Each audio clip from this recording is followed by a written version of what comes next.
পুরান ঢাকার মিটফোর্ড হাসপাতালের সামনে ভাঙ্গারি ব্যবসায়ী লাল চাঁদ ওরফে সোহাগকে প্রকাশ্যে নির্মমভাবে পাথর মেরে ও কুপিয়ে হত্যার প্রতিবাদ জানিয়েছে ঢাকা মহানগর দক্ষিণ শাখা ইসলামী ছাত্র শিবির।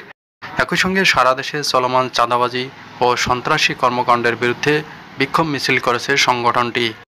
শনিবার 12 জুলাই বেলা 11টার দিকে জগন্নাথ বিশ্ববিদ্যালয়ের কেন্দ্রীয় শহীদ মিনার থেকে শুরু হয় তাদের এই বিক্ষোভ মিছিলটি রায়সাহেব বাজার ও তাঁতীবাজার অতিক্রম করে মিটফোর্ড হাসপাতালের সামনে পৌঁছায়। পরে মিটফোর্ডের সামনে সংক্ষিপ্ত সমাবেশের মাধ্যমেই কর্মসূচি শেষ হয়। এ সময় বক্তারা সারা দেশে চলমান চাঁদাবাজি ও সন্ত্রাসী কর্মকাণ্ড রুখে দিতে সবাইকে ঐক্যবদ্ধ হওয়ার আহ্বান জানান এবং ব্যবসায়ী সোহাগ হত্যায় জড়িতদের দৃষ্টান্তমূলক শাস্তির দাবি করেন।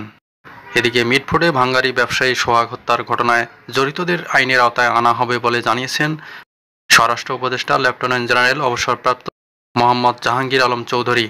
শনিবার সকালে ঢাকা জেলা পুলিশ লাইন ও রিজার্ভ ফোর্স কার্যালয় পরিদর্শনকালে তিনি কথা বলেন।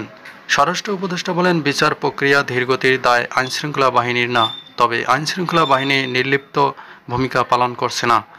উপদেষ্টা বলেন, আমরা খুব অসহিষ্ণু হয়ে গেছি। অসহিষ্ণুতা আমাদের কমিয়ে আনতে হবে।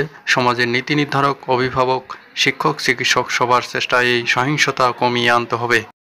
এছাড়াও তিনি আরও বলেন, কেউ যেন আইন নিজের হাতে তুলে না নেয়। কোনো ঘটনা ঘটলে সেটা যেন আইনশৃঙ্খলা বাহিনীর কাছে জানানো হয়। আইনশৃঙ্খলা বাহিনী সেটার যথাযথ ব্যবস্থা নেবে।